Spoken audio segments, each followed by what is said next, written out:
dans les accompagnements qu'on fait que souvent, ce qui bloque que les gens ne vendent pas, c'est parce qu'ils ont premièrement pas confiance en eux. Par contre, il y a une chose qui est claire, une règle fondamentale dans tout business, il faut du cash. Ouais. Mais en tout cas, il y a vraiment 3 choses fondamentales. C'est d'une part avoir confiance en soi, donc on en revient toujours là. Avoir confiance en son produit et avoir confiance en son entreprise. Donc là, je suis à la tête depuis plus de 6 ans. Je suis à la tête d'un holding qui est spécialisé dans le marketing, la communication et la vente à travers différentes structures qui sont plutôt, elles, dans le coaching, dans le conseil et dans les solutions digitales et de vente. D'accord. Qu'est-ce que je pense, c'est déjà de...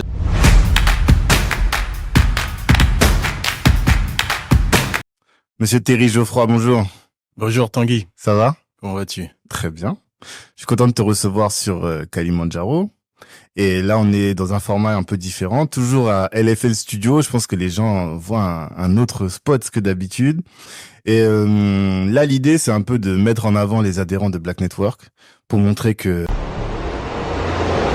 on a des experts, des véritables experts qui sont au service de la communauté et des gens qui connaissent leur métier.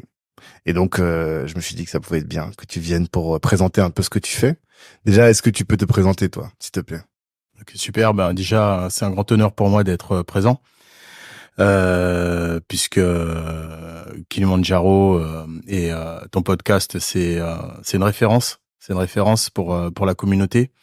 C'est important d'avoir un média qui mette en avant justement les membres de la communauté afro et qui permet aussi justement d'innover et de plus en plus de contribuer finalement à notre émancipation. Merci. Donc, c'est un grand honneur. Merci. Alors pour moi, qui suis-je? J'ai 40 ans. Je suis père de famille, marié. Et ça fait plus de 10 ans maintenant que j'accompagne les groupes dans le développement de leur chiffre d'affaires et de leur stratégie de communication, notamment leur image de marque. Du coup, ça fait maintenant... ça a commencé il y a 6 ans. Il y a 6 ans, en tout cas sur le volet entrepreneurial, puisque je suis passé par différentes activités. Je suis passé, comme tout le monde, à un moment de manière un petit peu alimentaire. Quand on est étudiant, on va faire caissier dans des grandes enseignes qu'on connaît, des Monsieur Bricolage, des Carrefour, peu importe, des structures. Et puis, au fur et à mesure, passer des diplômes, fait du droit, je fais un master en économie et sociale, des études dans des écoles. Et puis j'ai eu la chance de travailler dans l'immobilier. Donc, j'ai lancé une structure qui faisait 700 000. On est passé à 2 millions. Ok. Et puis après, j'ai été débauché. Et là, j'ai été en responsabilité sur des contrats sur la base spatiale en Guyane, notamment, sur lesquels, j'avais une équipe à manager. C'était ma première expérience. Donc, une équipe à manager de 60 personnes. Donc, avec l'armada, tout ce qu'il fallait bien, des contrats industriels, des week-ends passés à négocier des contrats avec les pontes de l'ESA, du CNES. Donc, ça forme. D'accord. Et puis, j'ai fait ça pendant 3-4 ans. À travailler avec des grands comptes. Donc, on était 60. Après, je suis passé à 400 personnes en responsabilité. On est passé d'une société à 12 jusqu'à plus de 20 millions. Donc, de chiffre d'affaires. Donc, de grosses responsabilités. Et puis au bout de 4 ans, jour le 25 février, le 25 plutôt décembre, donc jour de Noël. C'était une société qui était un petit peu compliquée, donc il y avait des mouvements de grève parce que on a dû faire des remaniements sociaux. Et donc les médias avaient l'habitude justement de m'interviewer puisque j'étais directeur du développement et de la communication. Et puis je devais faire un compte rendu, un communiqué de presse. Et là j'ai dit stop. J'en avais assez. J'ai dit j'en ai assez de travailler pour que quelqu'un d'autre vive ses rêves et que moi je ne vive pas les miens. Donc j'ai décidé de monter ma structure. J'avais 2-3 idées en tête. J'avais pas encore le courage de me lancer.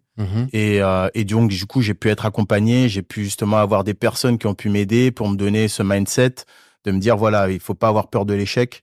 Faut avoir confiance en soi, surtout quand on est compétent et qu'on a déjà eu des résultats pour d'autres. Ça veut dire qu'on peut en avoir pour soi. Exactement. Et c'est là que j'ai décidé de monter ma boîte et que depuis, j'ai continué finalement à accompagner ces grandes structures. Mhm. La dernière structure d'ailleurs pour laquelle j'étais employé, on est associé aujourd'hui. Ok. Voilà. On a pu et je me suis associé voilà avec d'autres personnes dans différentes compétences. Mm. Et du coup aujourd'hui, je suis à la tête depuis plus de 6 ans. Je suis à la tête d'un holding qui est spécialisé dans le marketing, la communication et la vente Mhm. à travers différentes structures qui sont plutôt elles dans le coaching, dans le conseil et dans les solutions digitales et de vente. D'accord. Qu'est-ce que tu faisais pour ces grands comptes-là à l'époque? Alors, qu'est-ce que je faisais pour ces grands comptes? En fait, ce que je m'occupais donc de leur marketing, de leur communication et de leur vente. Donc D'accord. ça a pas trop changé. Mm. Qu'est-ce que c'est exactement? C'est Quand on ça. travaille dans une structure, en tout cas, qui fait plus de 10 millions d'euros, qui a des employés, on travaille beaucoup déjà sur de la communication interne. Mhm. C'est-à-dire que déjà, il faut savoir vulgariser les informations pour l'ensemble de son personnel, pour les Mhm. tierces parties, pour ses fournisseurs. Il faut structurer l'image de marque de la compagnie. Mm. Et pour ça, eh bien, il y a des codes. Donc, tout va dépendre effectivement du marché de l'entreprise. Est-ce que c'est une entreprise qui travaille sur des marchés publics? Mhm. Est-ce que ce sont des entreprises qui travaillent plutôt avec du particulier? D'accord. Moi, je travaillais avec une entreprise qui faisait ce qu'on appelle du B2B. Mhm. D'accord? Donc, qui travaillait plutôt avec d'autres entreprises. Donc, c'était une société qui faisait du nettoyage industriel, mais qui faisait aussi qui faisait hygiène, propreté, environnement. Donc, il y avait à la fois un volet de distribution, à la fois un volet nettoyage industriel, notamment dans des salles blanches pour notamment la base spatiale. Mhm. Et puis, il y avait aussi des nettoyages de bureaux tertiaires, voilà. Classique. Et il y avait aussi des services comment on appelle ça, de collecte, voilà, d'ordures ménagères. Mhm. Donc, avec de gros investissements avec les camions, voilà, tous ceux qui s'occupent de faire les services de voirie. Et Mm. du coup, on avait un personnel qui n'était pas forcément un personnel qui était une catégorie, c'était une catégorie socio-professionnelle assez populaire. Et du coup, il fallait justement vulgariser tous ces process, toutes ces choses-là pour que les chantiers soient bien Mm. faits, Ok. mettre les normes ISO, voilà, mettre le MAS, ce qu'on appelle alors c'est un petit peu lointain pour moi, mais en tout cas, ce sont des certificats qui permettent de garantir une qualité, une D'accord. satisfaction pour les clients. Donc, il D'accord. fallait pouvoir communiquer ça aussi pour les D'accord. clients qu'on avait pour leur dire, écoutez, voilà, travaillez avec notre société parce qu'on est certifié, parce que nos agents ont aussi des formations, etc., etc. Donc, c'est une Mm. communication plus institutionnelle D'accord. qui permettait de donner une image de marque et qui permettait, en tout cas, d'avoir des clients, mais aussi quand on répond aussi à des appels d'offres, notamment, de gagner des points Mm. sur le volet qualitatif. Et dans ce parcours-là, toi, tu as toujours gravi les échelons, on peut dire. Ouais. Quelle était ta singularité et quelle était cette expérience, cette expertise-là qui était valorisée par rapport à tes collègues et qui fait que toi, tu as pu gravir les échelons? Alors, je pense que ce qui m'a toujours, et depuis tout petit, j'ai jamais été pour les titres, D'accord. d'accord? C'est-à-dire président, directeur, tout ça. Bon, par contre, ce que j'aime fondamentalement, c'est fédérer. Mhm. Voilà, c'est fédérer, c'est fédérer, c'est structurer et développer. Mhm. Et je pense que ce qui a toujours plu, en tout cas, à mon entourage, aux personnes qui me font confiance aujourd'hui pour me placer, en tout cas, à des postes de responsabilité Mhm. et aussi à mes collaboratrices et collaborateurs, c'est que il y a ce capital confiance. Mhm. Et ça, la confiance, c'est quelque chose qui est inhérent, en tout cas, et comment dire, qui précède, on va dire, une personne. Mhm. D'accord? Donc, moi, aujourd'hui, c'est cet avantage-là, je pense que j'ai eu, c'est que déjà, les personnes que j'ai pu rencontrer et ce que j'essaie d'inspirer, c'est premièrement de la confiance, du respect et de tenir mes engagements. Mhm. Donc, ça veut dire que commercialement, pour le sujet qu'on va parler sûrement après, Mhm. ça aide. Mhm. Parce que quand je vais promettre quelque chose à un client qui ne me connaît pas vraiment, Mhm. peut-être qu'il n'a pas encore entendu parler de moi, mais que je vais dire que voilà, on part de ce point A pour arriver à ce point B, je sais comment l'y emmener, comment lui faire avoir confiance là où je vais l'emmener. Parce qu'au D'accord. départ, elle n'a pas de preuve, on n'a pas encore travaillé ensemble. Bien sûr. Donc, il peut que me faire confiance. Bien sûr. Mhm. Donc, si je peux dire que j'ai une qualité principale, De créer de la c'est de confiance. créer de la confiance. Mais là, je suis obligé de te poser la question. Effectivement, c'est quelque chose qu'on pourrait aborder plus tard, mais je te la pose maintenant. C'est, euh, quels sont les fondamentaux pour créer de la confiance? Comment est-ce que, parce que notre cible, donc c'est bien souvent des entrepreneurs ou des personnes qui aspirent à entreprendre, ou même je pense que la confiance c'est aussi important quand tu es en entreprise, quand tu es salarié. Qu'est-ce que tu mets en place? Quels sont les fondamentaux pour créer de la confiance chez ton interlocuteur, chez ton client, chez ton partenaire?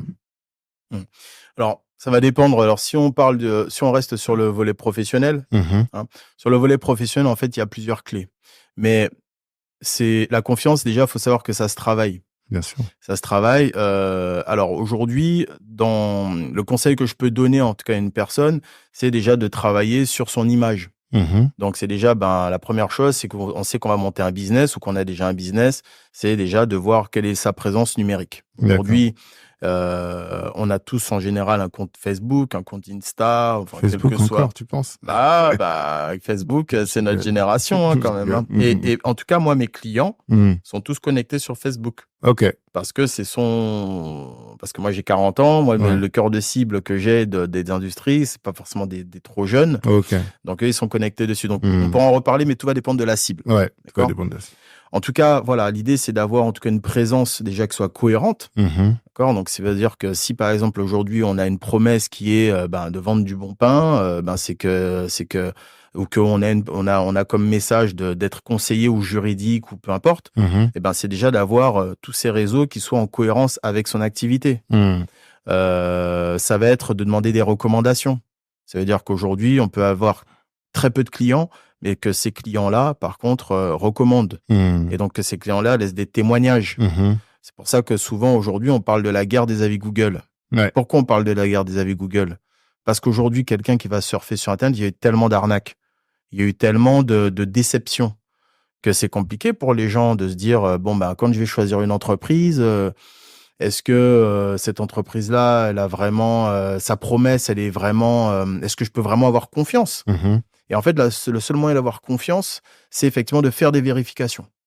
Donc, c'est pour ça que quand on va acheter surtout, et plus les biens sont élevés et chers, et plus on demande des références. D'ailleurs, la première des choses, que ce soit dans des marchés publics ou que ce soit pour des produits sur Amazon ou autres, qu'on va acheter, on regarde les avis. Moi, je vois ma femme, avant qu'elle achète quelque chose, la première chose qu'elle fait, c'est elle va regarder les avis de tout le monde. Voilà. Quand tu fais de la vente en ligne, c'est fondamental. C'est fondamental. Mais c'est fondamental, en fait, dans le business. C'est pas que la vente en ligne, c'est fondamental dans tout. Quand moi aujourd'hui, je vais voir un client, je fais la présentation de l'entreprise, je lui montre les références et les yeux s'écarquillent toujours quand ils voient les références. Ils disent et c'est d'autant plus crédible quand on va voir un client et qu'on a une cible et qu'il voit que vous avez déjà travaillé avec des entreprises du même secteur. Bien sûr, bien sûr. Donc ça déjà, c'est travailler son image de marque. Et puis après, évidemment, il y a des techniques aussi où la confiance déjà, elle s'instaure par les questions qu'on va poser. C'est-à-dire que c'est poser des questions, c'est comme tu le fais pour moi, tu poses des questions, on apprend à se connaître. Et l'idée, c'est pas de chercher à vendre. Déjà, chercher à connaître l'autre, chercher à connaître son client, chercher à comprendre quelles sont ses problématiques, ses enjeux, quels vont être aujourd'hui ses objectifs, sa vision, etc., etc. C'est poser le maximum de questions. Et c'est en posant le maximum de questions que là, on peut savoir effectivement à un moment si on est dans un optique de vente, de voir là où il y a la peine. Tant qu'on n'a pas trouvé la peine profonde, et là, c'est là que vient la PNL, viennent des techniques on va en parler après. Parce que là, on bascule sur la vente. Mais avant ça, même pour la confiance. Donc, tu as dit, le premier élément, c'est la réputation. Et la réputation passe par son image de marque. Est-ce qu'il n'y a pas aussi des éléments liés au style vestimentaire ou au code de l'entreprise? Moi, je sais que je me suis retrouvé une fois dans un gros dîner et tout le monde était bien habillé, mais j'étais le seul avec un jean clair. Et je me rends compte, quand j'ai vu que tout le monde était habillé comme ça, je me suis dit, et je me sentais même plus à l'aise après pour parler avec les gens. J'avais l'impression d'être, tu vois, ça a nourri mon syndrome de l'imposteur, tu vois. Donc, est-ce que y a pas des codes aussi qui permettent de créer la confiance? Parce qu'on dit qu'on n'a pas deux occasions de faire une bonne première impression. Je sais pas, est-ce que tu apportes des éléments sur ces sujets-là aussi? Alors, je peux apporter des éléments, mais je t'avouerai que plus les choses avancent, Mm. plus... alors, il y a des milieux pour lesquels je vais te dire que oui, les codes vestimentaires comptent énormément. Mhm. Quand on est dans le milieu bancaire, par exemple, quand on est dans certains milieux, oui, ça va compter. Ouais. Mais par exemple, si on est un start-upper ou qu'on est dans le métier de la com ou du conseil ou autre, Mm. il faut être habillé de manière correcte. Ouais. Mais je veux dire qu'aujourd'hui, ça passe d'avoir le jean basket, Oui, par exemple. totalement. Tu vois, Mm. aujourd'hui, voilà, quand on regarde un petit peu la vision un petit peu américaine des choses, Mhm. les plus gros patrons, ils sont en jean basket, ils sont en t-shirt, ils ont un code vestimentaire qui est simple, Ouais. en fait. Mais du coup, dans ces situations-là, est-ce qu'on peut même pas dire que c'est l'inverse? Si tu es dans un milieu start-upper et que tu arrives en costume, justement, cravate jusque-là, c'est- c'est là que t'as plus les codes au final. Exactement. Mm. C'est pour ça que c'est important. Alors, moi, je vais pas prendre mon cas de figure parce qu'aujourd'hui, alors oui, en fonction comment dire, des occasions, je vais essayer quand même de déjà voir et de m'adapter. C'est pas, je vais dans une réunion très, très professionnelle, je vais quand même y aller en chemise, voilà. Mm. Mais par exemple, je sais que de plus en plus, j'essaie de casser ce code-là. La preuve, j'ai des locks. Ouais. Je pourrais très bien me dire que je suis un professionnel, j'ai des locks, je suis black, et puis je vais pas aller voir certaines grandes boîtes ou pas, et que je suis dans le sud de la France et que voilà. Bref, je pourrais avoir tous les syndromes de l'imposteur et tous les syndromes de comment on va appeler ça, de complexe d'infériorité. Voilà, tu vois tous ces trucs là. Mais moi, j'ai décidé de casser tout ça justement. Et pour moi, c'est un combat. Et c'est un engagement, c'est du militantisme de dire que je suis comme je suis et il faut que les gens ils travaillent avec moi pour ce que je suis. D'accord. Si aujourd'hui ma coupe de cheveux, si aujourd'hui mon style te plaît pas et que c'est que ça qui fait que tu ne veux pas travailler avec moi, eh ben c'est pas grave. Tu comprends? Ouais, non, je comprends mais ça c'est mon positionnement. Ouais. Tu vois? Après je pense vraiment que ce qui va compter pour quelqu'un effectivement qui marche, c'est déjà la confiance en soi. En fait, le fondamental, il est là. Alors, je sais pas si après on va en parler plus profondément, mais effectivement, sa réputation, c'est quelque chose d'important, mais ça se travaille.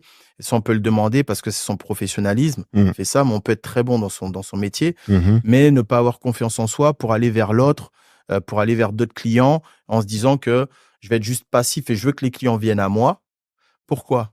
Parce que je veux rester dans ma grotte, je suis un tech, parce que je suis un artiste, parce que peu importe, et que je veux juste que la recommandation me ramène du monde. Le problème, c'est que je pense pas qu'on peut passer le cap du million en se disant que on reste que sur de la reco sans qu'à un moment il y ait un vrai effort marketing commercial ou de communication, quoi. À un moment, on est obligé d'aller au-delà de tout ça, de se montrer. Parce que si on fait pas ça, sauf si on est sur un produit qui vaut 1 million et tu as fait une vente et puis bon, voilà, tu l'as atteint. Suffit. Ouais. Bon, il y en a pas non plus des masses. J'en connais peu. Très peu. Il faut aller au charbon, quoi. Et donc, pour ça, il faudrait développer sa confiance en soi. Ouais. Pour aller au charbon, voilà, c'est ça. Donc, pour aller au charbon, tu dis, il faut faire du marketing, du commercial et de la communication. Et pour toi, la confiance en soi, c'est la base qui permet d'aller vers l'autre.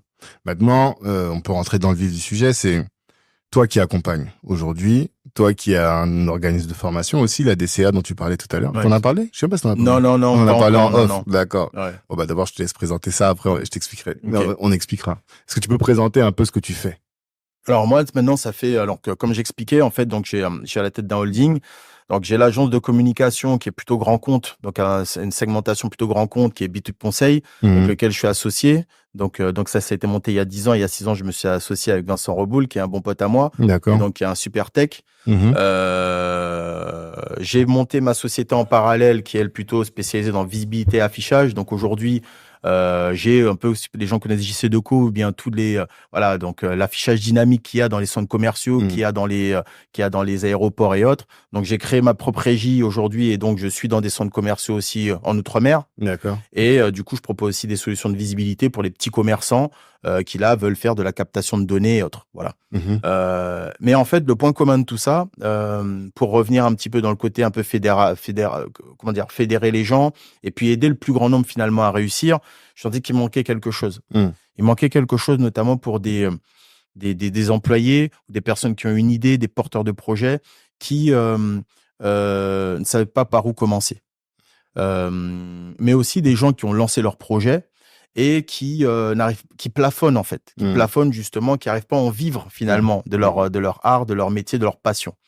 Et c'est pour ça qu'avec deux autres amis, donc qui sont aussi d'origine guadeloupéenne, quand on s'est rencontrés en fait, Alex, donc qui est mon associé avec son frère Morgan. Donc, ils sont 2 experts en fait du marketing de réseau et aussi du marketing digital. Donc, on a décidé en fait d'associer finalement nos compétences pour accompagner le plus grand nombre de personnes finalement à se développer en matière de marketing, communication et vente. Et du coup, on a créé la Digital Consulting Academy. Voilà, la DCA. La DCA. D'accord. Et donc, dans la DCA, la fameuse, qu'est-ce que vous donnez comme formation? Ce que je comprends, c'est qu'il y a du coaching. Ouais. Parce que il faut que la personne ait déverrouillé des verrous mentaux pour pouvoir ensuite aller entreprendre. C'est ça. Et après, que vous accompagnez sur des sujets marketing, communication et sales. C'est ça? Exactement. En coaching, je sais que c'est pas ton domaine à toi, précisément, il me semble. Hein. Toi, c'est plus la vente. Moi, mon domaine, c'est la vente. Ok. C'est le développement commercial et marketing. Voilà. D'accord. Mais est-ce que tu peux partager déjà quand même quelques clés que vous apportez sur le coaching pour que les gens comprennent un peu ce que vous dispensez comme formation? Tout à fait. Alors, ce qu'il faut comprendre dans le coaching, en fait, c'est que c'est un process qui est continu. À la différence d'une formation où là, la formation, ça va être pendant un temps donné. D'accord? Donc, il y a 2 volets sur la DCA. Il y a un volet coaching qui est plus pour donc les personnes justement, une typologie. Moi, je parle toujours de segmentation parce qu'au moment, il faut qu'il y ait une cible dans le business. Donc, le coaching est plutôt fait pour des personnes, en tout cas, dans ce qu'on propose dans la DCA, des personnes vraiment qui ont une idée, qui sont des porteuses de projets et qui sont plutôt la typologie salariée qui a besoin de se lancer. D'accord. Et qui ne sait pas comment se lancer, qui manque un peu de confiance en soi parce qu'elle se dit est-ce que je me lance ou est-ce que je me lance pas, est-ce que j'ai confiance en moi ou pas, est-ce que ça va marcher ou pas, parce qu'il y a effectivement la peur de l'échec, mais il y a la peur du succès aussi. C'est vrai, effectivement. Parce qu'il y a des membres de la famille, des fois en fait il y a des personnes, on remarque finalement dans les accompagnements qu'on fait que souvent ce qui bloque que les gens ne vendent pas, c'est parce qu'ils ont premièrement pas confiance en eux. C'est pour ça que le projet d'essai, on l'a lancé il y a un an de ça. C'est un projet sur lequel, au départ, en fait, puis on accompagnait donc ces premiers types de personnes qui étaient finalement en organique, c'est-à-dire des gens qu'on connaissait, qui avaient une idée, qui voulaient se lancer un peu. Et en fait, on se disait, mais en fait, ils n'ont pas de résultats comme on voudrait, quoi. Il y en a quelques-uns qui ont eu des bons résultats parce qu'ils étaient coachables. Mais ceux qui n'ont pas eu de résultats, c'est qu'ils n'ont pas réglé déjà avant tout leur développement personnel. D'accord. Donc, la clé vraiment pour quelqu'un qui doit se lancer, je pense, c'est déjà de travailler personnellement, c'est de faire du développement personnel parce que le développement personnel va permettre de donner cette résilience et aussi cette ténacité du lancement d'une activité. Parce que c'est dur, quoi. Et qu'est-ce que tu appelles développement personnel? Moi, ce que j'ai identifié là-dedans, c'est, parce que je fais du coaching moi-même, enfin, je suis coaché moi-même, c'est d'identifier quelles sont les limites à la progression et qu'est-ce qui, dans notre personnalité, nous empêche d'atteindre nos objectifs et de travailler là-dessus pour, je reviens encore sur ce mot, déverrouiller, parce que c'est vraiment comme ça que je l'ai compris. C'est, à un moment, c'est comme si tu pop-up quelque chose, quoi. Tu vois, t'as débloqué quelque chose et ce verrou, ce frein à main que t'avais avec lequel tu circulais, t'as réussi à le déverrouiller. Est-ce que c'est ça un peu? En fait, le développement personnel, oui, c'est ça. C'est-à-dire que le développement personnel, finalement, doit t'emmener à ce qu'on appelle l'ikigai, quoi. Ouais. Tu vois, c'est un terme qu'on entend de plus en plus. C'est ça. Et l'ikigai, c'est effectivement le fait d'aimer, de savoir ce qu'on veut faire, de faire ce qu'on aime et surtout d'en vivre. Ouais. Parce que c'est pas évident. Tu peux aimer faire quelque chose, mais finalement, tu le fais pas au quotidien et surtout, t'en vis pas, quoi. Et l'idée, c'est d'avoir cet alignement aussi bien personnel que professionnel. Ça, c'est très compliqué parce que déjà, pour avoir cet alignement-là, faut se connaître. Ouais, totalement. Et la société, le problème, c'est qu'aujourd'hui, on est toujours dans une fracture, enfin, dans un combat entre qui suis-je et qu'est-ce que la société aussi veut que je sois. Tu vois ? Intéressant. Et si on n'a pas, en fait, compris que c'est comme pour un produit aussi, et que quand qu'on a un échec professionnel, que ça veut pas dire qu'on est personnellement mauvais. Il faut savoir se détacher, en fait, humainement du professionnel et aussi de ce qui peut nous arriver. D'accord. Tu vois? Et c'est pour ça, c'est quelque chose c'est bien d'être aidé par des spécialistes, permet de dire, aujourd'hui, on est dans souvent des schémas de reproduction parce que les parents ont fait ci, ils ont fait ça, parce que souvent, on a entendu depuis l'enfance, il suffit qu'on tombe sur des parents qui n'étaient pas équilibrés et du coup, ça déséquilibre l'enfant. Comment? Donc, il faut se détacher un petit peu de tout ça, de la société, de l'environnement des fois qui peut être nocif, de l'environnement familial qui peut être aussi pas forcément comment dire, stimulant ou motivant Mhm. pour retrouver sa nature propre, voir ce qu'on est, ce qu'on aime. Et en fait, ça revient finalement dans le subconscient et dans l'imaginaire en fait qu'on a. On se dit: «Mais ouais, mais en fait, ce que j'aime, moi, c'est peut-être, dessiner, quoi». Mhm. Alors que tu es dans un truc où tu es dans des maths et mais en fait, en réalité, ce que tu aimes, c'est dessiner. Pourquoi tu Mhm. aimes dessiner? Parce que tu es créatif. Et pourquoi tu es créatif? Et en fait, c'est d'aller creuser tout ça, Ouais. de prendre ce recul. En fait, c'est plus se connaître soi-même. C'est C'est se ça, en fait, que connaître. tu veux dire. À partir du moment où tu te connais, tu fonctionnes mieux. Et donc, le coaching que vous mettez en place doit avoir vocation à vous permettre de mieux vous connaître. C'est ça, Ok. c'est ça, c'est ça. D'accord. De mieux vous connaître, de savoir effectivement que, la première phase, en tout cas quand tu es en phase déjà de lancement d'activité, que c'est pas encore très clair, c'est déjà de te connaître toi bien, de faire le point déjà un petit peu sur, ta vie. Est-ce que c'est bien aligné ce que tu vas faire? Est-ce que tu es prêt aussi à te dire que ça sera pas facile? Mhm. Et qu'une fois que tu as commencé, là, effectivement, bah, là, tu vas être accompagné sur ça. Ensuite, on va travailler ton image de marque, ce qu'on disait, pour que ce soit cohérent, Mhm. pour que les messages soient bien clairs, pour que quand quelqu'un vienne, eh ben, que tu saches pitcher. Mhm. Tu passes pas par... parce que tu sais comment c'est, quand tu es un passionné, tu es bavard. Ouais. Trop. Tu es trop bavard. Trop. Tu pas. Ouais. Donc, tu pas dans le domaine de vente, tu es juste dans un truc où tu vas expliquer comment les choses fonctionnent, mais tu vas pas donner en fait l'usage et Mhm. et le bénéfice que l'autre va avoir en fait Mhm. à signer avec toi, Mhm. tu vois? Et du coup, tout ça, ça s'apprend. Ça s'apprend sur, les méthodes de setting, ce qu'on appelle le setting closing. Mhm. Alors, setting, c'est, faire en sorte d'attirer les gens à toi, c'est de savoir prospecter, Mhm. c'est de comment prospecter sans être un bourrin, quoi, tu vois? Mhm. Et puis après, effectivement, tu as la phase de closing où là, tu poses des bonnes questions Mhm. pour que tu puisses, de manière éthique en tout cas, proposer ta solution. Ouais. Et on sent dans ta manière de parler que toi, t'es un sales. Parce que tous les exemples que tu donnes sont très adaptés à la vente, en fait. Et je pense que il y a beaucoup de choses à apporter sur ce sujet. Moi, j'ai beaucoup de problèmes avec les vendeurs. Non pas que je trouve que ce soit pas un beau métier, au contraire. Mais je pense que les vendeurs, enfin les mauvais vendeurs, en tout cas, m'exaspèrent parce que on dirait qu'ils veulent juste te caler une proposition et te caler un produit ou un service sans avoir compris même toi quel est ton besoin, quels sont les freins que toi t'as qui font que jamais t'achèteras leur service ou leur produit. Et donc j'ai l'impression que c'est comme des autistes, tu vois, qui sont juste en train de parler sans tenir compte de la personne qui est en face, même parfois de son langage. Des fois, j'essaie d'avoir un langage corporel pour dire à la personne, non, mais ton truc, ça m'intéresse pas. Mais les gens ne le comprennent pas.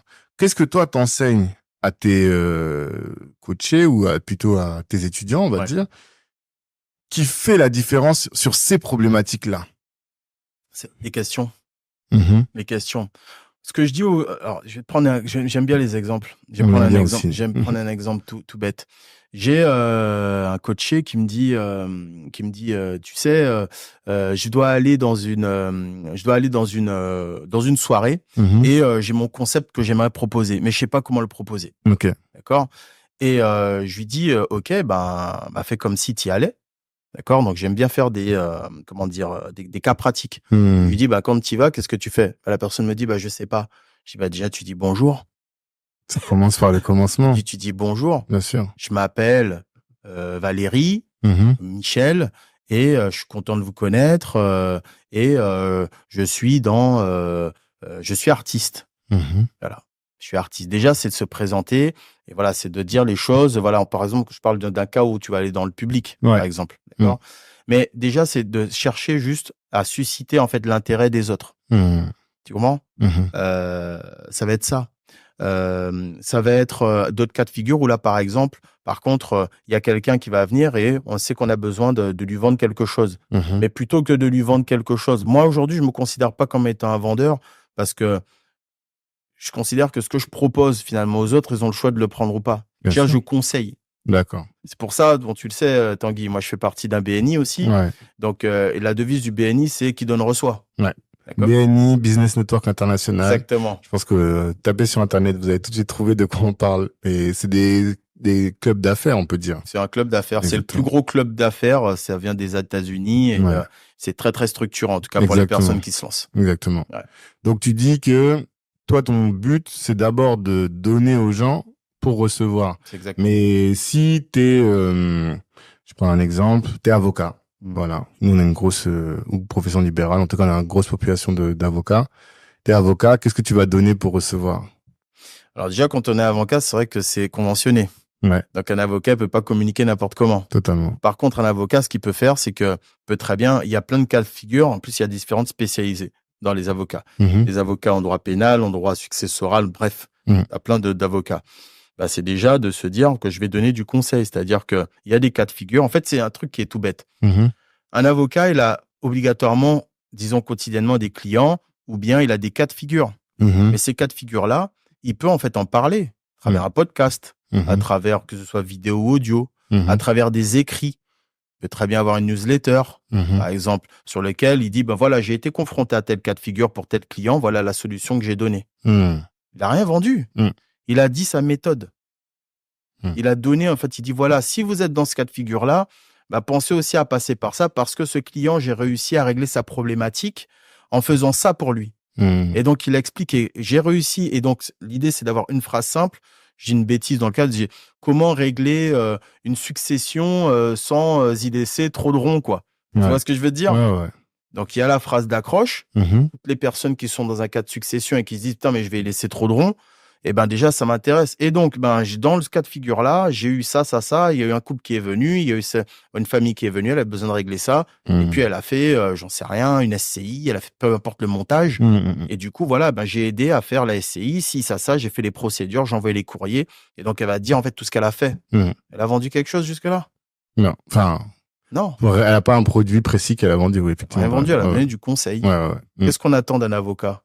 Qui soit expert, qui connaisse son sujet. Du conseil. Voilà. Donc, ça s'applique dans tout. On peut donner, quel que soit son métier, on peut donner. On est un dessinateur. D'accord? Un dessinateur, il a des feuilles qu'il utilise avec différents grains. Il y a différents stylos. Il y a différents types de stylos. Et en fonction du stylo que tu vas utiliser, tu vas avoir une certaine épaisseur ou pas. Bah, quelqu'un qui aime le faire du dessin, ça va l'intéresser. De savoir, eh ben oui, ben tu sais, si tu veux faire un dessin fin, moi je vois ma fille, elle adore dessiner. Tu vois, elle aime dessiner les mangas, les trucs comme ça et tout. Et je vois, elles ont des stylos spéciaux là, je sais même pas comment ça s'appelle. D'accord. Bah tu vois, mais elle, c'est elle, ma fille qui me dit, ah ouais, on lui a offert ça pour Noël et tout. Elle m'a dit, ouais, mais tu vois, papa, avec ça, je peux faire tel dessin, ça, ce feutre-là, non, faut pas utiliser ça, pour faire les sourcils, les trucs de. Ben, tu imagines, toi, t'es un dessinateur, tu sais exactement quel stylo qu'il faut faire. C'est la personne qui est passionnée de dessin, elle va se dire, ah ouais, ben, elle va te suivre, machin. Et puis, à un moment, tu dis, voilà, je vous donne des cours, justement, pour ça, si vous voulez vous perfectionner. Est-ce que tu vends quelque chose? Ben, la personne va venir te voir parce qu'elle va se dire, tu m'as donné tellement de valeur tout le temps, depuis le temps, qu'à un moment, j'ai envie d'en savoir plus et j'ai envie d'avoir le privilège de travailler avec toi. Totalement. Moi, aujourd'hui, quand quelqu'un travaille avec moi, moi, je considère qu'il a un privilège. Tu comprends? Oui, je vois très bien. Et c'est intéressant parce que, en fait, là, tu abordes la question de la distinction entre l'inbound marketing et l'outbound. C'est-à-dire que tu as un cas où tu crées du contenu et en créant du contenu, tu vas mettre en valeur ton expertise. Mettant en valeur ton expertise, tu vas attirer directement vers toi les clients. Qu'après, ils seront déjà prêts, t'auras juste à les croquer, quoi. Et après, je dis ça de manière un peu dure. C'est un commercial, hein. T'aimes pas les commerciaux, Non, mais pour ça. Mais après, parce que l'alternative, c'est ceux qui font du cold calling, quoi. Ils prennent leur téléphone. Oui, bonjour, monsieur Geoffroy. J'ai besoin de vous avez besoin de changer vos fenêtres. Et ça tombe bien. Nous avons une promo. Est-ce que ça vous intéresse? Alors qu'en réalité, t'as pas besoin de changer tes fenêtres, mais ils espèrent tomber sur un pigeon. Enfin, ils espèrent tomber sur quelqu'un qui a besoin. Et souvent, quand on parle de commercial, les gens voient plus cet aspect-là, là. Et quand t'es un peu introverti, que t'es un peu timide, c'est beaucoup plus difficile d'aller sur ce mode-là, parce que tu sais que tu vas devoir toucher 100 personnes, appeler 100 personnes et faire des appels difficiles avant qu'il y en ait un ou deux qui se transforment véritablement, non? Oui. Donc c'est difficile. Oui. Et l'alternative, qui est celle que tu proposes, mais est-ce que toi déjà tu formes sur les deux? Ou bien est-ce que tu formes que sur la première? Alors, nous, on forme effectivement sur les deux cas de figure. Pourquoi? Mhm. Parce que si tu veux, il faut se dire une chose, c'est que quand déjà, moi, je trouve ça très respectable ceux qui font du cold calling parce que faut savoir que c'est dur. Ah oui, ça, mais j'ai pas C'est dit des que c'était métiers, facile. c'est des métiers qui sont compliqués, Mm. durs. Mais si tu veux aujourd'hui, pourquoi la plupart des grosses boîtes, en tout cas, et regarde toutes les startups qui se montent. En Mhm. général, quand il y a des startups qui se montent, la plupart du temps, les fonds, c'est pour comment dire, structurer une force commerciale. Ouais. Pourquoi? Parce que je te dis, le meilleur produit du monde, il n'existe pas, en fait. Il se construit. À Mhm. l'infini, il se construit. À D'accord. l'infini. Par contre, il y a une chose qui est claire et une règle fondamentale dans tout business, il faut du cash. Ouais. Et pour Totalement. faire du cash, c'est que le commercial qui fait ça. Ok. Et donc, le commercial, il faut qu'il appelle. Après, ça dépend des produits. C'est pas tous les produits où tu vas avoir une force de vente qui va appeler. Mais dans le Mhm. cas de figure, si on reste vraiment sur ceux qui font du cold call, Mhm. d'accord? Oui, on apprend aussi à le faire parce que ça a son importance d'apprendre à le faire, de savoir comment bien le faire. Mhm. Mais aujourd'hui, faire un bon cold call, c'est une recherche, c'est une chasse. Moi, j'appelle pas ça de faire comme on le faisait un petit peu avant, où tu prends le bottin et puis bam, bam, bam, bam, bam, bam, bam, bam. Comme dans le Loup de Wall Street, Ouais. on parlait de ça tout à Ouais, l'heure. mais C'est ça qu'ils faisaient. ça, c'était à l'ancienne. Ouais. À l'ancienne, les gens, ils n'étaient pas encore informés, il n'y avait pas Internet, il n'y avait pas tout ça. Mhm. Aujourd'hui, il y a eu trop d'arnaques. Ouais. Il y a eu trop d'arnaques, c'est plus possible de le faire comme ça. D'accord. Tu vois? Après, tout va dépendre aussi, parce que des fois, ça va être, regarde, aujourd'hui, limite, CFR, tout ça, tous les copains, Bouygues et tout, maintenant, c'est limite, ils embêtent même plus. Maintenant, en gros, ils te font des appels automatisés, et puis ça sonne, et puis bonjour, votre opérateur Ouais. c'est insupportable. Oui, c'est vrai. C'est complètement impersonnel, c'est pas Mhm. possible, quoi. Tu Mais vois? est-ce que ça fonctionne, ça, vraiment? Sincèrement, j'en sais rien. D'accord. Moi, je pars sur quoi ça fonctionne pas sur moi. Ouais, Je c'est sais ça. pas On sur n'est quoi pas les ça clients, quoi. fonctionne pas sur moi. Ils doivent avoir une cible qu'ils arrivent à toucher, mais. Il y a des gens peut-être qui décrochent. Il y a des gens qui répondent. Mais pour moi, aujourd'hui, quand je forme en tout cas à faire ce que j'appelle de la chasse, je Mhm. forme à faire de la chasse organisée, structurée. C'est-à-dire. C'est-à-dire que pour moi, il y a deux chasses. Est-ce que c'est toujours pareil? C'est quelle est ta cible? Mhm. Est-ce que c'est du particulier? Est-ce que c'est du professionnel? Parce que c'est pas pareil. Mhm. Tu vois? Si aujourd'hui quelqu'un vient me voir et me dit, moi, ma cible, c'est du professionnel, là, à ce moment-là, il y a une méthode. Mhm. Donc, ça veut dire que quelle est ta cible professionnelle? Quel est ce qu'on appelle le buyer persona? Ouais. D'accord? Mm. Donc, voilà. Eh ben, est-ce que c'est un homme? Est-ce que c'est une femme? Elle a quel âge? C'est quoi sa catégorie socio-professionnelle? Qu'est-ce qu'elle lit? C'est quoi les sites sur lesquels elle se trouve? Mm. Quels sont les médias qu'elle va regarder? Mm. Etc., etc. Est-ce qu'elle a des enfants? Pas d'enfants? Etc., etc., etc. Donc, il y a tout ça déjà à réfléchir. Mhm. Et que ce soit de toute façon pour du particulier ou que ce soit pour du public, et public encore pire, Mhm. parce que le particulier, tu peux l'avoir à l'émotion. Ouais. Donc, le Loup de Wall Street, c'est l'exemple type. Mhm. À l'émotion, tu peux te dire, bon, tu as quelques hacks, tu vois, tu as quelques techniques, et tu peux faire en sorte que la personne, à un moment, elle se dise, OK, pourquoi pas, et Ouais. qu'elle va avoir un achat, ce qu'on appelle impulsif. Mhm. Dans le professionnel, c'est pas possible. Le professionnel, c'est fini. Tu peux plus avoir de l'impulsivité, ça C'est pas fonctionne des humains derrière. À partir du moment où c'est des humains, il y a toujours de l'impulsivité, non? C'est pas ça, c'est que souvent les centres de décision, ils sont à plusieurs. Ah, sur des ventes complexes. C'est ça que tu veux dire. Ils font des ventes complexes. Ok, d'accord. Tu vois, donc c'est pas du tout la même chose. Ouais. Tu vois, donc quelqu'un qui va venir et qui va dire oui, effectivement, moi je vais vendre à un autre professionnel. Là, tu es obligé de savoir ce professionnel, c'est quoi sa société. Et maintenant, effectivement, tu peux utiliser des outils comme ChatGPT, Faro, machin, enfin plein d'outils qui existent Mhm. sur lesquels tu peux déjà scraper le maximum d'informations sur l'entreprise Mhm. pour savoir déjà aujourd'hui comment l'entreprise, c'est quoi son chiffre d'affaires, c'est quoi ce truc, est-ce que son site il est bien référencé, Mhm. de quoi le site parle, et que quand tu arrives, tu peux essayer de détecter déjà les peines qu'il y a de la société pour faire ce qu'on appelle un script avec un message avant, que tu vas envoyer un mail, ton décideur, est-ce que c'est un DSI, c'est-à-dire le directeur des systèmes d'information, Ouais. est-ce que c'est finalement qui est le décideur dans cette boîte? C'est complexe, hein. C'est-à-dire qu'en fait, le travail, même quand tu es au téléphone avec la personne ou quand tu as eu le rendez-vous, en fait, c'est le résultat d'un long travail en préalable. Bon, en tout cas, sur le B2B, oui. Ouais, Sur le B2C, c'est un peu différent. d'accord. Tu vois, mais perso, moi, je ne forme pas en toute franchise sur de la vente non éthique.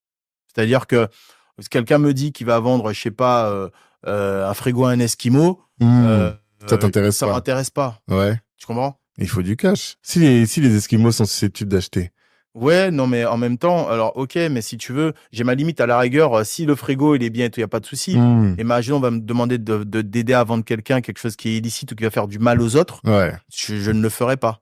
Tu vends pas de sucre, par exemple. Ah, écoute, j'ai pas besoin de le faire. Les gens, ils ont pas besoin de moi pour acheter du sucre, hein. Non, parce que toujours je me dis à quel moment on place le licite, l'illicite, c'est toujours des sujets compliqués. Mais un truc qui m'a intéressé, t'as parlé du buyer persona Mmh. et t'as deux choses qui sont beaucoup revenues. T'as parlé du buyer persona d'une part et t'as parlé du pain. Mmh. Donc le pain, c'est quel est le point de douleur de ton client, donc de ton prospect. Et une fois que t'as réussi à répondre à ce point de douleur, là, il va passer à la caisse, quoi. Donc, première question, comment est-ce que tu te définis? Est-ce que tu as des outils pour définir le buyer persona, donc ton client idéal? Et deuxième, c'est quel est un peu, alors je vais pas te demander ton script idéal, mais si tu veux le communiquer, ce serait bien. Mais comment est-ce que tu fais pour aller identifier le pain chez ton client? OK. Alors l'outil idéal, en fait, il y en a pas, tu peux les trouver sur internet, hein. Ok, Franchement, tu tapes, buyer persona, sur internet, puis tu as des fiches types qui apparaissent, quoi. ok. Ils vont te donner, homme, sexe, voilà, type de est-ce qu'ils sont plus sur le téléphone? Est-ce qu'ils sont plus sur, comment dire? Sur internet? Est-ce que peu Hmm, importe, ça va te dire, voilà, pas mal de renseignements et donc tu le construis. d'accord. Le meilleur moyen de construire au départ son buyer persona, c'est si, par exemple, on est déjà en activité Mhm. et qu'on a déjà des clients, c'est de faire des enquêtes finalement de satisfaction ou des enquêtes de comment dire qu'on appelle de clients Ouais, qui qui me permettent en fait de nous permettent comprendre quels sont les points communs entre tous tes clients, quoi. exactement. Ok. Donc ça, c'est déjà quelque chose qui peut être fait simplement. Donc effectivement, bon bah voilà, après soit on passe des appels à nos bons clients, soit Hmm, effectivement on envoie une enquête massive. Mais bon voilà, après c'est toute une dynamique à mettre en place. Si par contre on n'a pas ça, par contre, qu'on pense savoir effectivement qui est son buyer persona, mhm, là, à ce moment-là, ben, faut interroger aussi, ben, des amis. Des hmm, amis qui peuvent rentrer dans la cible, par exemple. Ou appeler des entreprises, si c'est des entreprises qui nous intéressent, on mhm. peut essayer d'appeler, avoir un contact en disant, bon, on veut mener une enquête un peu publique, etc., trouver des choses pour le faire. Mais c'est crucial de bien savoir finalement qui est sa cible, qui est l'acheteur quand on a quelque chose à proposer. D'accord. Ok. D'accord? Ça, c'est crucial. Hmm. Ensuite, Euh, sur le pain, comment identifier le pain point chez son prospect? Alors, pareil, il y a deux écoles. Mhm, Soit tu as l'école où tu as fait des recherches avant, mhm, ça veut dire que tu sais exactement, par exemple, si c'était sur une vente un petit peu complexe avec un particulier et que, c'est une bêtise, mais tu veux vendre, imaginons à un particulier une assurance. Allez, hmm. en prenant le cas d'une Ceux-là, je les assurance. déteste encore plus. Bon, franchement, j'ai beaucoup de préjugés, mais, Bon, mais je prends non, un mais vas-y, exemple, ça me mais dérange pas. Mais on prend le cas d'une assurance, par Hmm, exemple. Imaginons, moi, je veux vendre des assurances à des gens. Voilà. hmm, Ben, qu'est-ce que je fais, par exemple? Eh ben, je vais essayer de voir déjà sur une cible, mhm, d'accord, donnée. Et puis, soit je vais acheter en fait de la base de données parce que tu as plein de ce qu'on appelle les sites, tu sais, je vais dire les sites putaclic, c'est un peu comme ça qu'on les appelle, où eux, ils collectent un maximum de données, tu achètes de ouais. la donnée, Plus du ou moins lead plus ou qualifié. moins qualifié, Ouais. qui vaut de plus en plus rien du tout, en gros. Hmm, Et du coup, là, tu sais, en fait, effectivement, s'ils ont déjà des assurances ou pas. ok. Est-ce que tu as pu déjà voir finalement l'ancien contrat qu'ils avaient, faire un comparatif, par Hmm, exemple, et dire, tu sais exactement déjà sur l'assurance qu'ils ont, quels sont les là où c'est plus cher et là où tu peux effectivement leur proposer moins cher. Donc, tu hmm. as travaillé un petit peu ça. D'accord. OK? Mhm, Mais imaginons par exemple que là, tu vas avoir, par exemple, un client où là, tu as pas du tout de renseignements. d'accord. D'accord? Et là, tu vas découvrir un peu ce client-là. Ce que moi, je conseille pas parce qu'on cherche, quelle que soit sa cible, il faut déjà savoir en fait c'est quoi l'angle d'attaque, quoi. Hmm, Sinon, t'es pas commercial. bien Si sûr. tu appelles sans avoir étudié un petit peu quelle est la problématique de ta clientèle ou de ton segment, il y Mhm, a un problème. d'accord. Maintenant, imaginons que tu découvres quelqu'un, mais que là, tu vas le voir, ben là, effectivement, il y a des questions à poser. Et Mhm, déjà, c'est pareil, c'est d'essayer de savoir ben, qu'est-ce qui a fait que la personne elle a fait ce projet. mhm, C'est de savoir quels sont les enjeux de cette personne, quelles sont les problématiques, mhm. quelle est la vision, quels sont. Mais Ouais. par exemple, si c'était quelle question tu poses concrètement, quoi, tu vois, genre, si tu te retrouves face à moi, imaginons je te Ouais. dis, ouais, tu veux vendre des assurances et tu vas me voir et tu me dis quelle question tu vas me poser concrètement. Pour une assurance, c'est Ouais, pareil pour toi. ouais. Bah, attends, parce que moi, je suis pas vendeur d'assurance non plus. Non, mais je te dis pas, imaginons, mais non, exemple. non. Formation en vente. Parce que moi, pour le coup, je peux être ton persona en vérité. D'accord, Tu vois? d'accord. Quelle question tu me poserais pour savoir si pour déterminer mon pain pour aller passer à l'acte d'achat? Alors, toi, dans ton cas de figure, pour moi, tu es déjà, alors, je me mets en cas de valeur. Pour moi, Vas-y. déjà, aujourd'hui, tu es déjà dans un projet. Ouais. Donc, tu n'es plus dans le mindset, tout ça, on n'est Non. plus dans ce problème. Voilà, on est déjà dans le problème. Toi, aujourd'hui, tes problématiques que tu as vont être plus pour moi économiques ou organisationnelles. Mhm. Donc, ça veut dire qu'aujourd'hui, tu as besoin de passer un cap. C'est-à-dire que soit tu vas être dans un process de financement, tu as besoin de financeurs pour financer ton projet. Mhm. D'accord? Soit tu auras besoin de ressources humaines pour Mhm. pouvoir t'accompagner à faire ton projet. Mhm. Et là, effectivement, déjà, je vais être dans ce câblage-là. Et je vais D'accord. dire, Tanguy, écoute, aujourd'hui, tu as besoin de développer effectivement Black Network. Qu'est-ce qui te manque pour développer Black Network? Mhm. Qu'est-ce qui pêche aujourd'hui chez Black Network? Mhm. Si je te dis, je sais pas.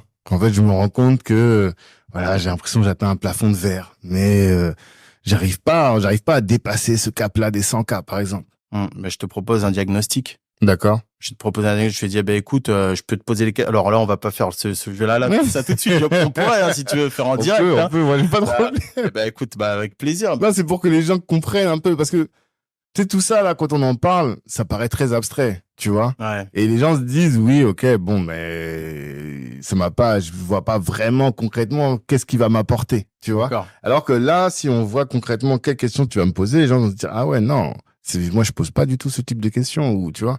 Alors, ce qu'il faut voir, c'est que quand on va tomber vers, quand on a besoin de faire en tout cas une vente, quand on a besoin de poser des questions, comme je te dis, ça va vraiment dépendre de quel profil. Par exemple, je vais prendre deux cas concrets sur la DCA. On prend un peu dans le dur. Vas-y. Aujourd'hui, moi, sur la DCA, j'ai deux offres.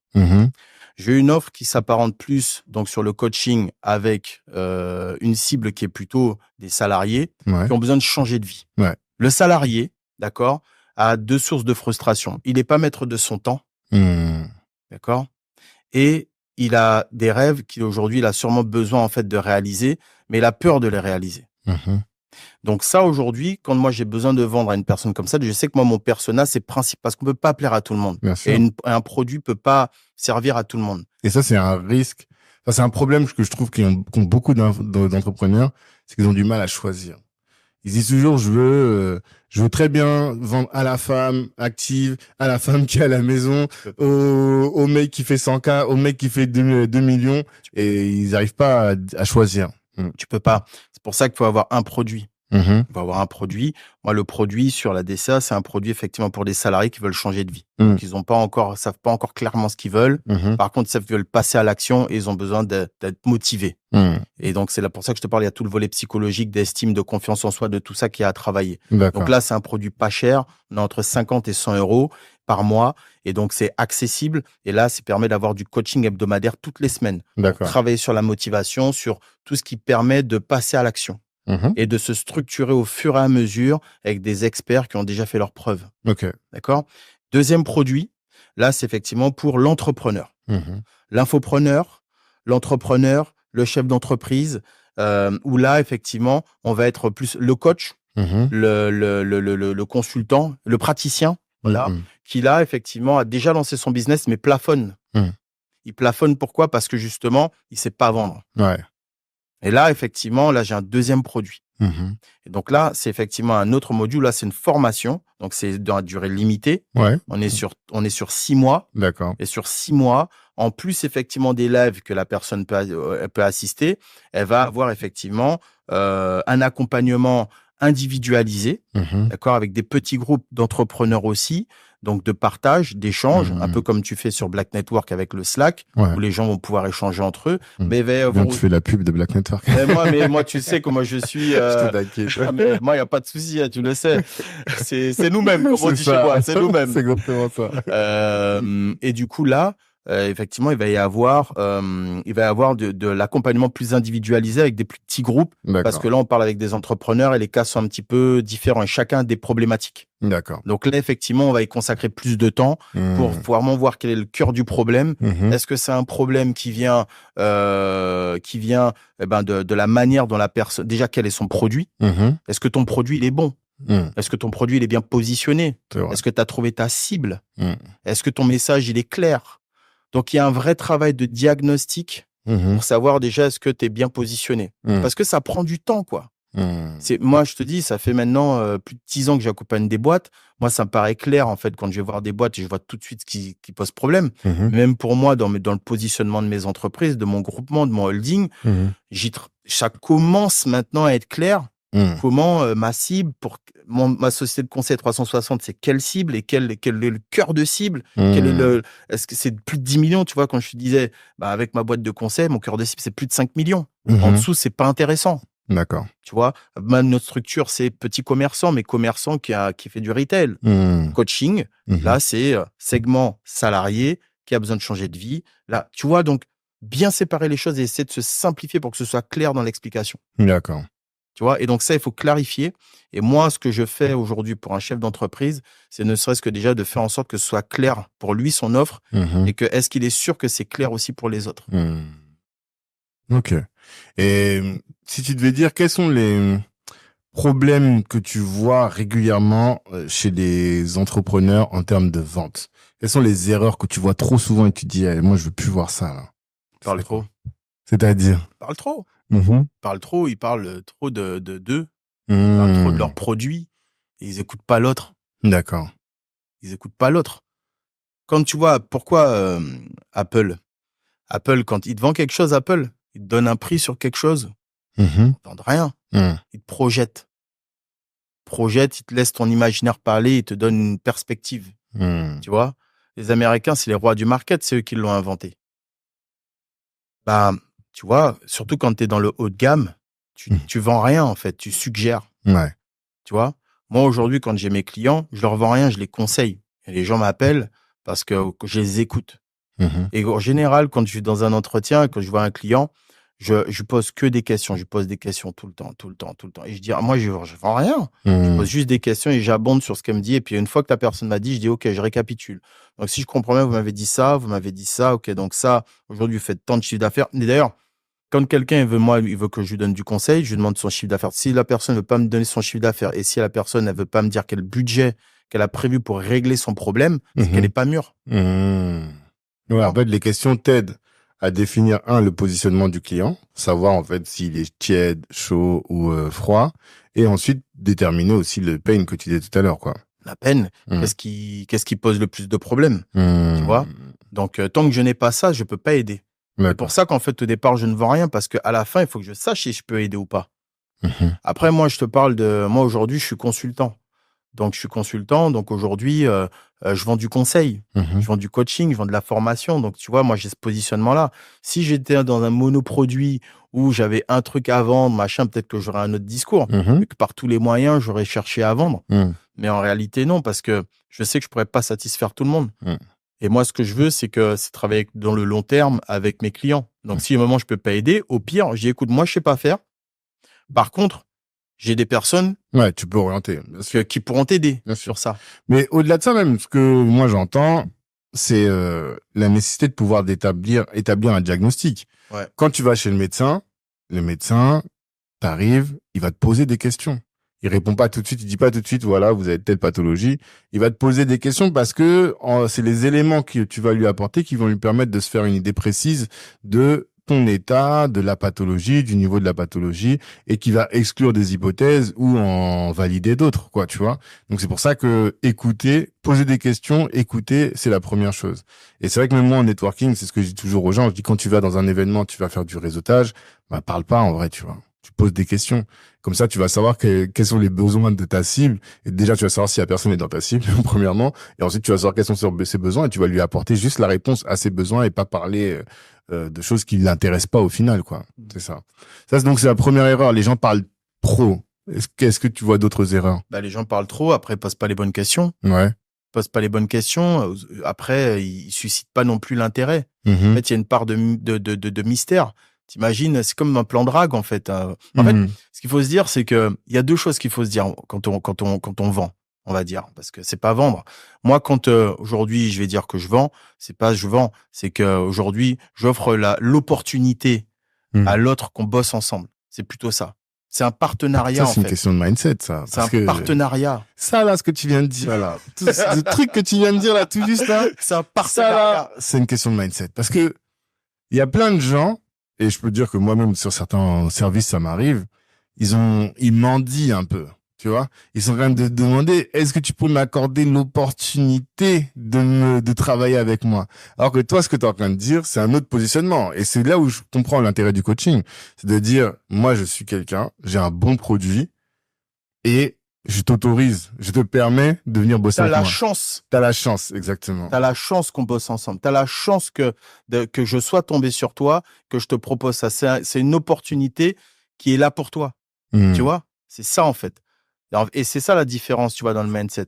Moi, aujourd'hui, je peux être comme ça parce que, si tu veux, t'en as qui le font, qui sont complètement pas éthiques et qui vont vendre de la grosse merde et ça leur pose pas de problème, Ouais. tu vois. Le truc, c'est qu'aujourd'hui, moi, c'est mon image de marque, c'est comme ça que je suis. Et comme je te dis, moi, le capital confiance, c'est mon capital qui est le plus important. Donc aujourd'hui, quand quelqu'un vient me voir, et pourquoi on me recommande, parce qu'aujourd'hui, j'ai la chance que j'ai de la recommandation, et donc ça me permet de travailler. Et c'est parce qu'aujourd'hui, les gens, ils ont confiance et ils savent que si jamais à un moment, je peux pas régler le problème, moi, tu sais, moi, c'est très simple, hein. Moi, tous mes clients, à un moment ou à un autre, ils vont m'appeler. C'est-à-dire que quand c'est des renouvellements de contrat, quand c'est machin, même s'ils vont avoir un chef de projet qui va être avec, qui va le suivre, quand ils ont besoin de négocier, quand ils ont besoin de parler tout, ils savent que moi, ils m'appellent. Que ce soit samedi, dimanche, n'importe quel. Si mon téléphone, il est éteint, c'est parce que je dors. Mais sinon, les gens, ils savent que je suis là pour eux. T'es disponible. Je suis dispo. Tu comprends? Donc, moi, ça, c'est moi. Maintenant, dans le commun du mortel, tu vas avoir des personnes, si tu veux, dans la vente, où aujourd'hui, il faut absolument se dire, moi, je propose effectivement un service, et ce service-là, c'est le meilleur. J'ai confiance en moi. En fait, il y a 3 choses fondamentales si je dois donner vraiment le gros hack. Ouais. D'accord? C'est ça qu'on attendait depuis tout à l'heure. C'est pas ouais, si je le dis tout de suite, après, c'est fini. Les gens, ils vont plus. Là, c'est fini. Mhm. Non, mais il y a 3 choses fondamentales. Après, c'est pas magique. Ouais. Ça, on l'avait vu dans, je sais pas si vous la connaissez, justement, le Wall Street, c'est Russell Brunson. Alors, c'est pas Russell Brunson, c'est, comment il s'appelle, bref, ça me reviendra. DiCaprio, là? Non, ouais, c'est J'ai oublié son nom. Jordan Belfort. Ouais. Jordan Belfort. Et en fait, dans son livre, qui est Vendre, qui s'appelle Vendre, en fait, il explique en fait qu'il y a vraiment 3 clés. Bon, il y a la straight line, où il te dit, voilà, son script et tout. Donc ça, on pourra vraiment peut-être creuser. Mais en tout cas, il y a vraiment 3 choses fondamentales. C'est, d'une part, avoir confiance en soi. Donc, on en revient toujours là. On revient à ça. Avoir confiance en son produit. Ouais. Et avoir confiance en son entreprise. Ok. Parce que si t'as pas les 3 qui sont réunis, en fait, ça peut pas marcher. Alors, la confiance en soi, bon, on en a beaucoup parlé, je comprends très bien. Confiance en son produit, je vois. C'est-à-dire que si tu sais que ton produit règle les problèmes, forcément, tu vas mieux travailler. Confiance en son entreprise, c'est quoi? C'est la capacité de l'équipe à travailler, à délivrer le service, c'est quoi? Alors, la confiance en son entreprise, c'est justement, comme tu dis, c'est comment on délivre. C'est comment on délivre, c'est les process qu'on va mettre en place. C'est aussi l'image de l'entreprise. Ok. C'est quelle est l'image de l'entreprise. Ouais. Et c'est ça, le problème, c'est que tu peux être le meilleur vendeur du monde. Si jamais tu as une entreprise aujourd'hui que tu n'aimes pas, par exemple, déjà travailler dedans, en fait, ça va se transpirer. T'as des gens aujourd'hui qui critiquent, qui sont dans une entreprise et ils vont critiquer l'entreprise, quoi. Et du coup, ils seront pas performants parce qu'en fait, ils aiment pas cette entreprise. Ouais. C'est pour ça qu'on revient toujours sur le modèle un petit peu américain. Pourquoi aujourd'hui on parle de management? Pourquoi aujourd'hui ils mettent bien les employés, les salariés? Pourquoi justement on parle de côté corporate et autres? Et les team building et toutes ces choses-là.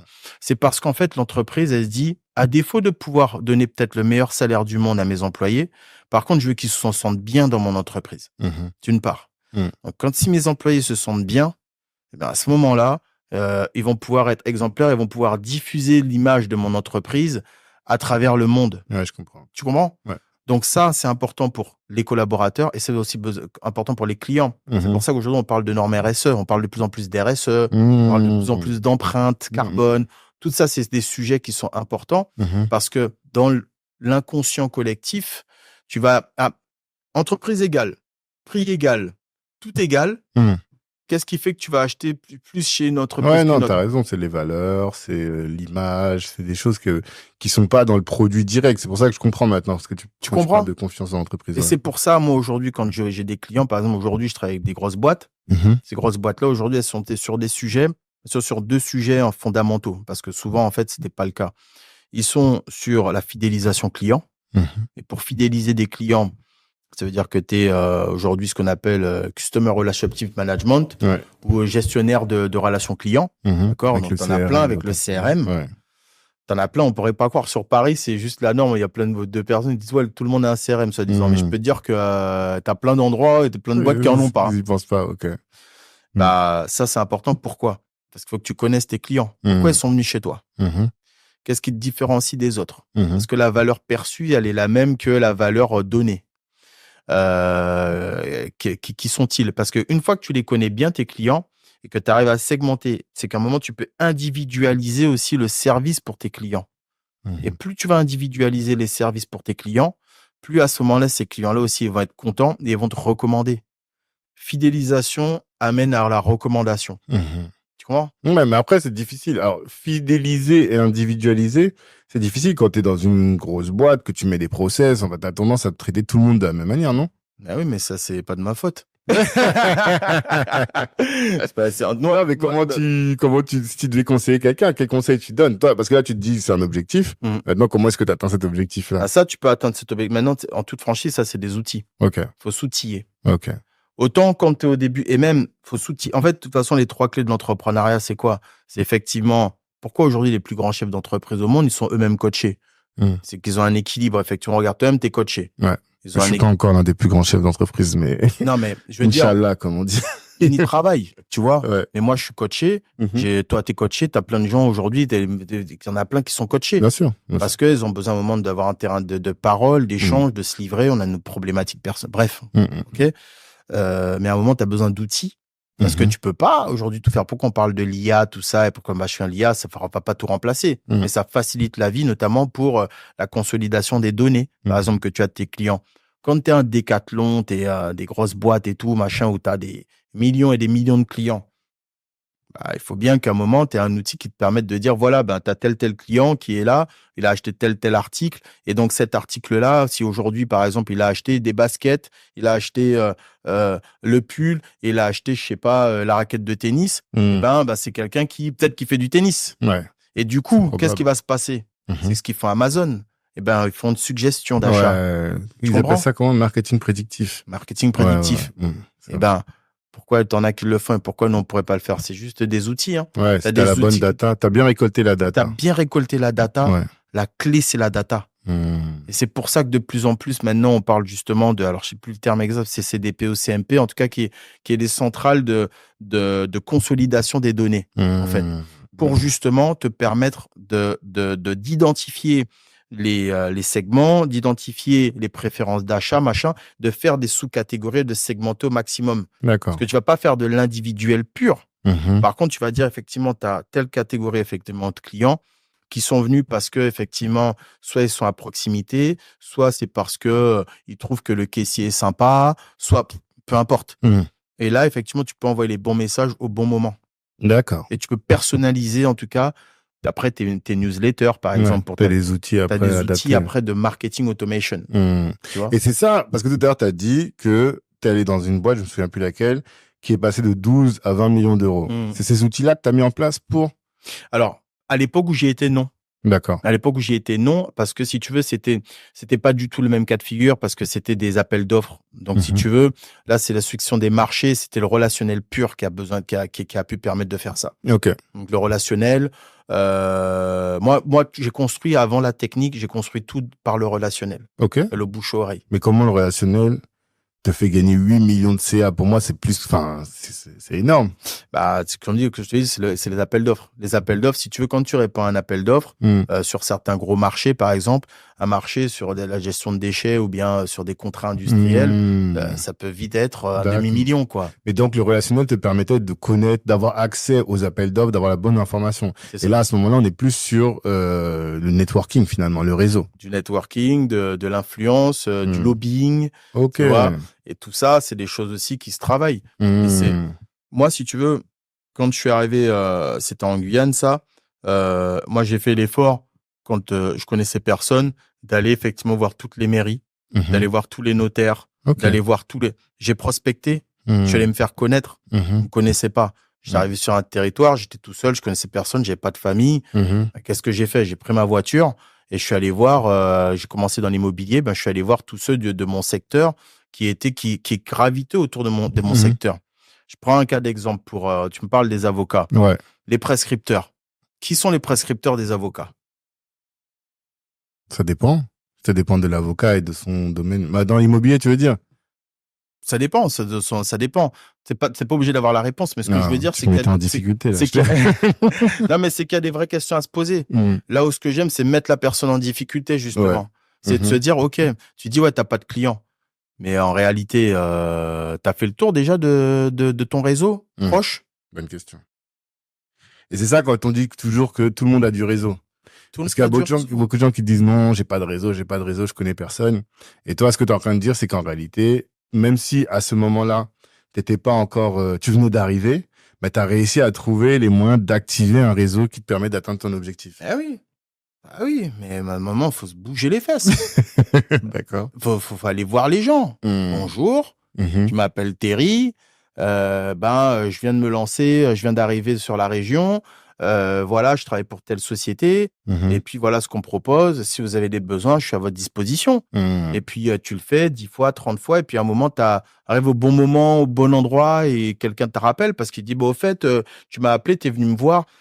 En fait, faut bien comprendre une chose, c'est que il faut avoir confiance à la puissance de l'humain. Mhm. On est des hommes, quoi, avec un grand H. Mhm.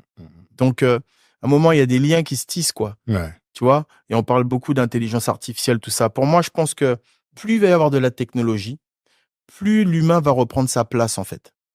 Parce que finalement, avec tout cet élan de techno et autres, Mhm. finalement, les gens, ils s'enferment sur des réseaux, les machins. Je sais pas si tu as déjà rêvé de voir des gens qui sont super à l'aise. Tu les vois tous les jours sur les réseaux et tout. Et quand tu vas leur parler, Ouais. ils savent jamais un mot Ouais, à te ouais, dire. Ils ouais, sont ouais. comme des Tu te huîtres, en dis, fait, mais ces comment gens-là. ça se fait? Je Alors que dis, je te mais vois tout le temps tu sur te les vois, tu vois, réseaux. t'as l'air Ouais, ouais, tellement sympa sur ouais. les Ouais, réseaux ouais, et ouais, ouais, tout. totalement. Mes frères, en fait, tu les rencontres et tout, ces gens-là, ils sont, en fait, tu sens que c'est qu'un masque, en fait. Mais toi, c'est pas le cas, parce qu'on parle beaucoup sur les réseaux. Là, on s'est rencontrés aujourd'hui, ça n'a rien à voir. Enfin, non, au contraire, c'est la même chose qu'on voit, la même dynamisme qu'on voit sur LinkedIn, la voit aussi dans la vraie vie, quoi. Ouais, alors j'aimerais bien être plus actif sur LinkedIn, pareil, Mm. mais bon, Faut travailler faut aussi travailler parfois. aussi, tu vois. Donc j'ai du boss, j'ai du taf, tu vois. Mais dès que je peux faire passer un message, donner un petit conseil par-ci par-là, j'essaie de le faire, Bien sûr, tu vois. Mais l'humain, c'est la clé. Et en fait, faut pas négliger ça. C'est pour ça que faut tu connais ça, sortir de sa zone de confort. totalement. Ça, on le fait quel que soit son niveau personnel, financier et autres. À un moment, il faut pouvoir être toujours dans une phase d'amélioration, tu Mhm. vois, continue et sortir de sa zone, quoi. Ça passe par sortir de sa zone de confort. Et donc, ça passe par effectivement, si tu es en phase où tu as besoin d'avoir de nouveaux clients, Mm. eh ben, c'est faire le tour de déjà, est-ce que ta famille est au courant de ce que tu fais? Est-ce que tu les as appelés pour leur dire? Mhm. Bah ouais, tu sais, j'ai lancé une boîte, machin, nana. Est-ce que tu connais pas un tel?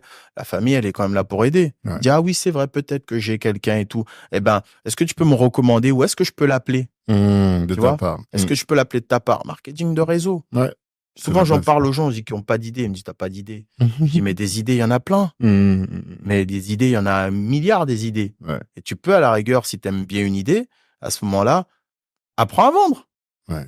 Tu vois? Donc, il y a toujours un moyen de faire des choses. Toujours un moyen. C'est intéressant, franchement. C'est assez riche. Est-ce qu'il y a un sujet que tu aurais voulu aborder et qui m'a pas abordé? Bonne question. Le sujet, en fait, ouais, c'est ça. C'est selon toi, en fait, moi, c'est plus une question que je te retourne. C'est bon, moi, je sais pas s'il faut que je dise, mais c'est vrai que comment dire? Il faut être résilient et Ouais. persévérant. Ouais. Tu vois? Je veux dire, là, je pense que c'est le bon moment pour faire passer le message pour la communauté. Ouais. Il faut, c'est important en fait de se dire qu'il faut qu'on s'unisse, qu'on se structure et surtout que ceux qui sont déjà arrivés de la communauté, qui font déjà les millions, qui ont déjà structuré des choses et des beaux projets qui travaillent à l'international se montrent. Qu'ils se montrent pour montrer l'exemple, qui donnent les clés.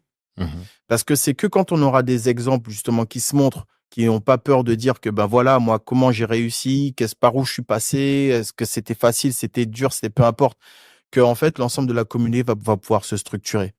Moi, j'en ai marre de voir en fait que quand on parle effectivement de travailleurs, on va parler du chinois, on va parler du juif qui est puissant financier, on va parler des ricains. Moi, j'ai envie que demain on dise que ouais, les afros, c'est pas trop tôt le matin, pas trop tard le soir, c'est pas, tu vois, mais les clichés, tout ça, moi j'en ai ras la casquette en fait. Ouais, tu vois, totalement. Ras la casquette. Et le truc, c'est pour ça qu'aujourd'hui, je milite pour dire, regarde, moi, aujourd'hui, je suis pas riche, mais je gagne bien ma vie, tu vois. Le truc, c'est que j'ai mes locks, tu vois. Je suis black, ok, et je travaille avec des gens de toutes les couleurs. J'ai pas de problème. Par contre, je travaille pas avec les cons. Tu vois ce que je veux te dire? Donc, faut être fier de soi. Dernièrement, j'ai vu effectivement que tu avais fait un podcast avec nos filles. Tu vois, c'est symptomatique. Il y a des nouveaux projets qui se font. Voilà, il faut s'unir, il faut être ambitieux. Mais le truc, c'est que quand on est seul, on va vite, mais on va pas loin. Donc, à un moment, il est temps maintenant aussi qu'en Outre-mer, qu'en France et partout, effectivement, dans le monde où on se sent effectivement sans racisme, hein, mais par contre, en tout cas, qu'on se dise que voilà, il est temps de consolider des choses, de mettre des vrais ponts entre les Afro-Américains, entre les Caribéens, entre les Blacks de la diaspora qui sont en France et des ponts aussi avec les frères aussi africains et qu'on arrive à unir tout ça pour faire une vraie puissance économique. Black Network est la solution. Et on en vient, ça fait la parfaite transition avec les questions de la fin. D'abord, qu'est-ce que ça t'apporte d'être membre de Black Network? Pourquoi tu as rejoint Black Network? Qu'est-ce que ça t'apporte? Écoute, pourquoi je rejoins Black Network? Parce que déjà, j'étais, comme je te dis, ça rentrait dans mes valeurs de fédéré. Donc j'attendais depuis un moment. Bon, moi, ça fait un moment que je suis de nombreux influenceurs. Alors, je suis pas d'accord avec toutes leurs méthodes et autres, tu vois. Je vais pas tous les citer parce que voilà. Mais en tout cas, c'est vrai que par exemple, Philippe Simo, c'est quelqu'un machin. Tu vois, je suis Kémy. Alors, je suis pas d'accord avec toutes ses manières de faire, mais ça reste quand même quelqu'un qui prêche des messages. J'aime le côté géopolitique, géostratégique. Il y a toi, effectivement, que je suis. Moi, je suis pas un influenceur, hein, pardon. Ah non, je parle pas d'influence, hein, mais en tout cas de personnes qui fédèrent. Qui fédèrent, tu vois.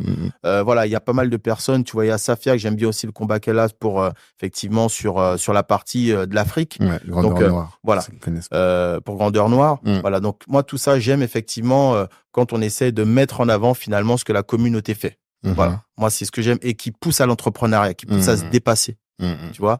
Et pour moi, Black Network, rentre dans ces valeurs-là.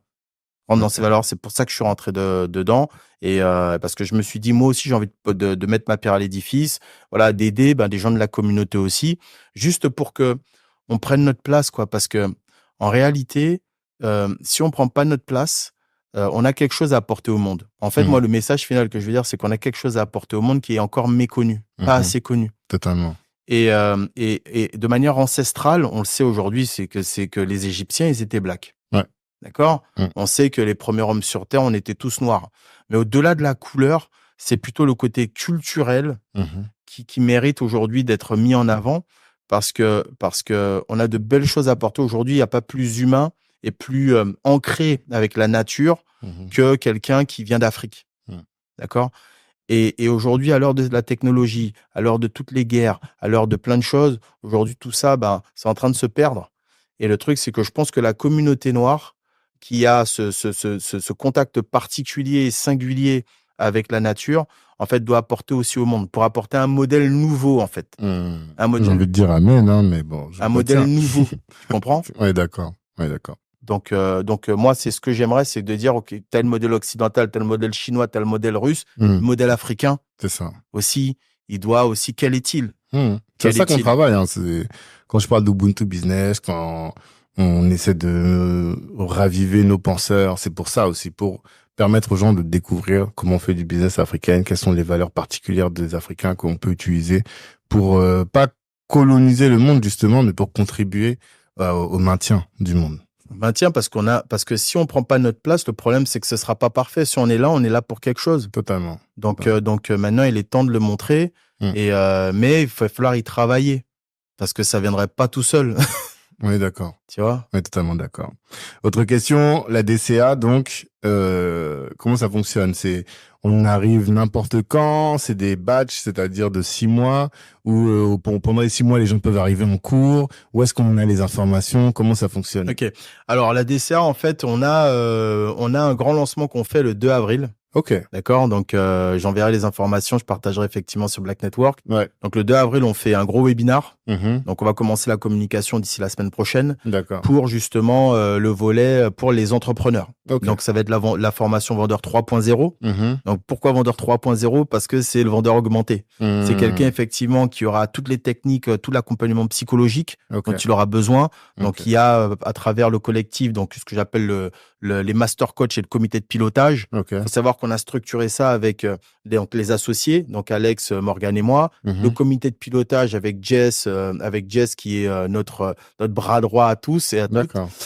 Et après les master coach avec William Béné qui est psychologue de métier, expert en épanouissement professionnel et personnel. Ok. William qui lui est expert justement dans la vente terrain. Mhm. Moi voilà qui a mon expérience un peu globale Mhm. d'entrepreneur et dans la marketing communication vente. Mhm. Et du coup l'idée voilà c'est d'aider le maximum d'entrepreneurs voilà à déplafonner on va dire leur chiffre d'affaires en les accompagnant sur quelles sont les problématiques de vente notamment surtout pour ceux qui sentent que ils ont une comme tu disais une problématique vraiment dans le fait d'aller vers les autres où ils savent Ouais. pas comment proposer leurs produits ou services Ok. où ils sentent qu'il manque quelque chose dans le domaine commercial, Ok. marketing et vente, c'est-à-dire comment attirer des gens à eux, comment communiquer de manière efficace et comment quand toutes ces personnes-là elles arrivent, que dire de manière précise pour pouvoir proposer sa solution et que les personnes aient l'honneur de travailler avec elles. C'est ce on va noter ça particulièrement. Et comment on fait pour te joindre pour avoir des informations? Écoutez, vous allez sur Digital Consulting Academy, Digital Closer Academy. Moi, aujourd'hui, je suis sur LinkedIn, Insta, donc j'ai ma chaîne YouTube aussi, donc G-Tips, Ok. sur laquelle je mets en avant l'entrepreneuriat toujours, parce que l'idée pour moi, c'est de toute façon la valeur ajoutée du monde, en tout cas, c'est d'être apportée par ceux qui entreprennent, Ok. que ce soit dans le domaine associatif, que ce soit dans le domaine entrepreneurial pur. Il faut proposer des choses, il faut être actif, tu vois.